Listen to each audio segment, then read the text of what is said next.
Welcome to Russian History Retold, Episode 141, The Crimean War, Part 2.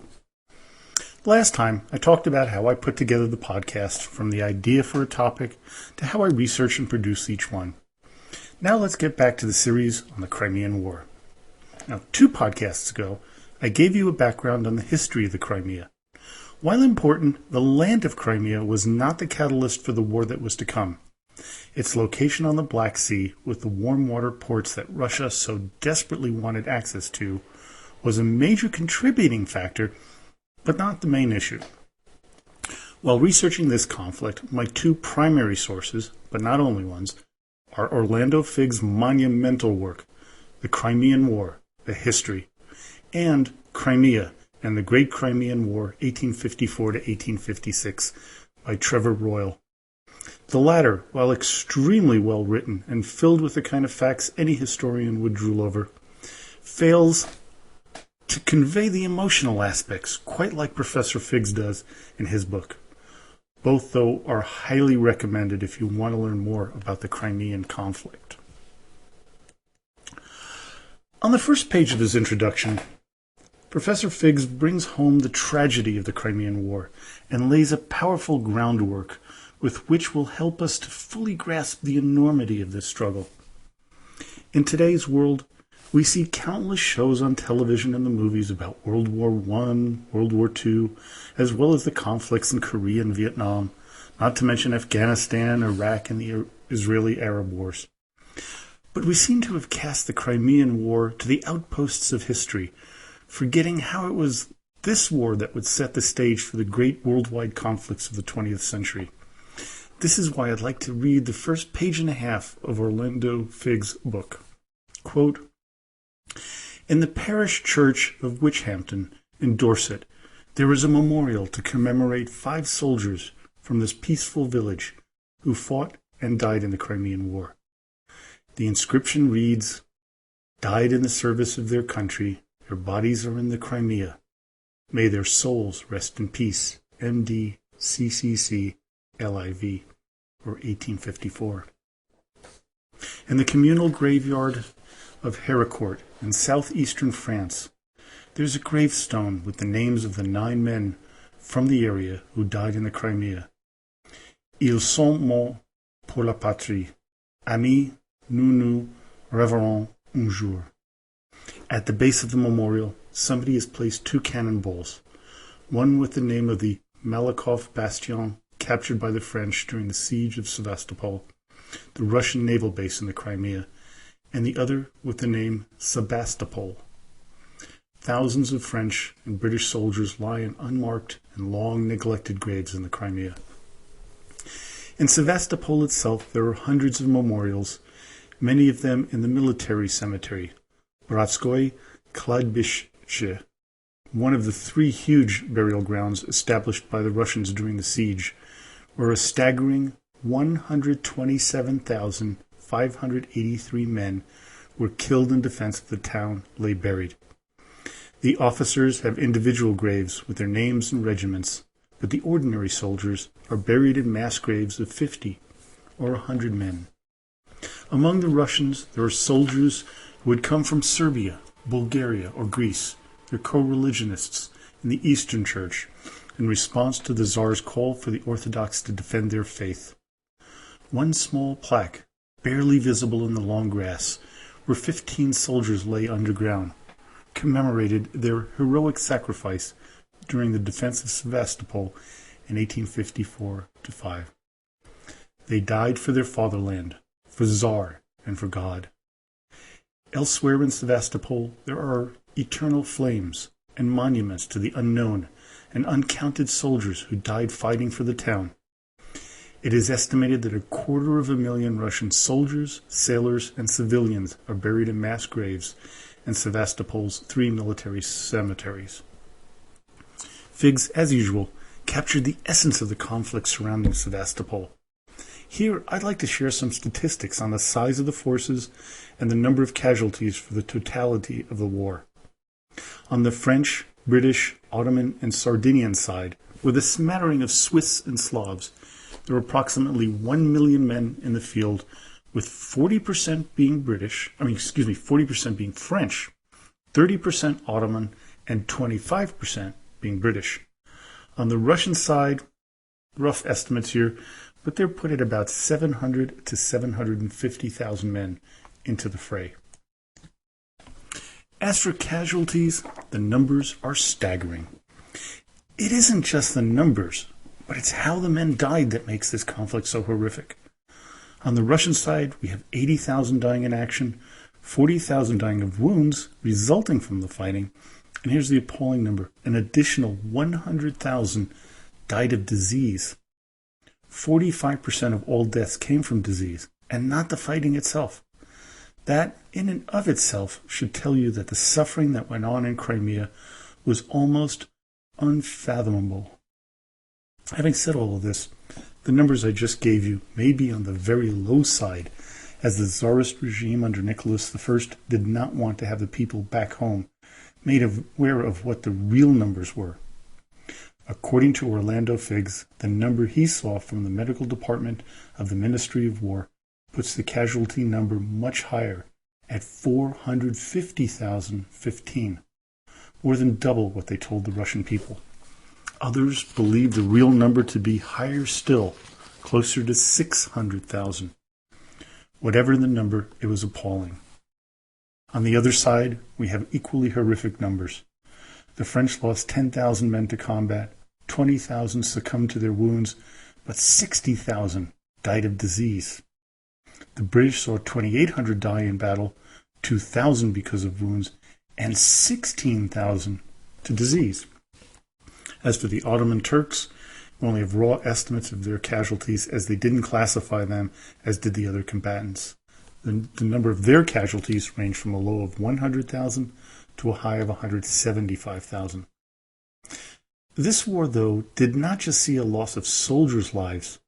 There were staggeringly large numbers of civilians killed. The real numbers we may never know, but some estimates put it into the hundreds of thousands. To quote Professor Figgs again, "Nobody has counted the civilian casualties, victims of the shelling, people starved to death in besieged towns, populations devastated by disease spread by the armies, entire communities wiped out in the massacres, and organized campaigns of ethnic cleansing that occupied the fighting in the Caucasus, the Balkans, and the Crimea." This was the first total war, a 19th century version of the wars of our own age, involving civilians and humanitarian crises. I hope by now you have a good idea about the size and nature of the Crimean War. Now it's time to discuss why in God's name did this all have to happen?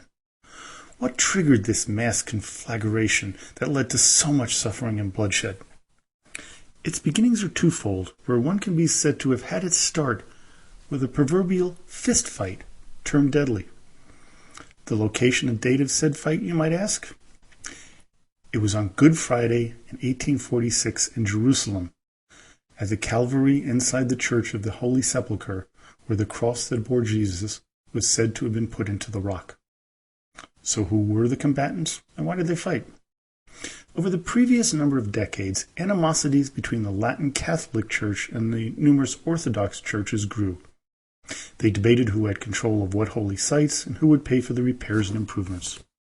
Of course, the city of Jerusalem was under control of the Ottoman Empire.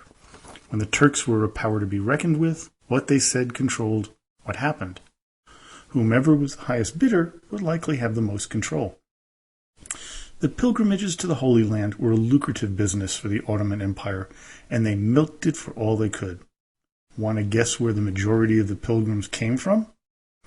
If you guessed Russia, give yourselves a pat on the back. In actuality, the vast majority of Christians who came to Jerusalem and the other holy cities of the Bible were Russians. Both peasant and nobility alike came. But as with all things in Russia, the nobles had far more lavish accommodations, with the peasants sometimes living in absolute squalid conditions. The Russian Orthodox followers were also much more fervent in their beliefs than the Catholics were, and far more interested in ritualism than their Latin brethren, and way more than Protestants. The The Catholics and Protestants viewed the Orthodox rituals with disdain and thought them to border on the side of barbaric and superstitious. As for the Catholics, historian Alexander Kinglake was quoted as saying, "The closest thing to the likeness of a pilgrim which the Latin Church could supply was often a mere French tourist with a journal and a theory and a plan of writing a book." On this particular Good Friday, both the Latin and the Orthodox were celebrating on the same day, which happens once every 4 years because of the difference in their calendar, Julian or Gregorian. Easter is also what is known as a movable feast, as it can occur using the Gregorian calendar anywhere from a Sunday between March 22nd and April 28th. According to the Julian calendar, Easter can fall between April 4th and May 8th due to that 13-day difference between calendars. This was a year, 1846, where the dates collided. When the Latin priests arrived with their white cloths to cover the altar, they found the Greeks had already gotten there before them and had adorned the altar with their embroidered silk. The Latins demanded to see the Greeks' firman, which was a decree from the Sultan in Constantinople, allowing them to be first. The Greek countered with the demand to see the Latins' firman. Then the fistfight broke out. At first, and this is a story that you just can't make up, the priests began to brawl. Then the monks jumped in, followed by the pilgrims from both sides. Mayhem ensued, and pretty soon things escalated to the use of, as Figs puts it, quote, "crucifixes, candlesticks, chalices, lamps, and incense burners, and even bits of wood they tore from the sacred shrines. The fighting continued with knives and pistols smuggled into the Holy Sepulchre by worshippers of either side. By the time the church was cleared by Mehmet Pasha's guards, more than 40 people lay dead on the floor." Obviously, not what you would expect from Christians following the word of Jesus. After that, the governments of France, Russia, and the Neapolitan and Sardinian governments were in a spending frenzy to outdo each other in decorating the Church of the Holy Sepulchre. They began to battle over all of the holy sites in Jerusalem, as I mentioned earlier. Now they were doing it in earnest, with the Turks absolutely bewildered by the bickering, but more than happy to take the lavish bribes sent their way. In the book A History of Russia by Professors Ryazanovsky and Steinberg, they claim that the setup for the Crimean War was Tsar Nicholas I's belief that he and his Russia were the gendarme of Europe to protect the status quo.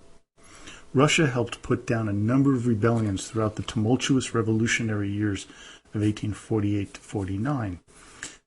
They were one to be the protectors of orthodoxy, but also the protectors of the status quo of Europe. Now, Nicholas sent in over 200,000 troops into Hungary to suppress a revolt there, as well as loaning 6 million rubles to Austria to help prop up their government. People throughout Europe began to resent Russian meddling in their affairs. But Nicholas was oblivious to this, and in the many diplomatic letters we have access to, we see his incredulous, mistaken belief that his policies had international backing, especially the British and the Austrians.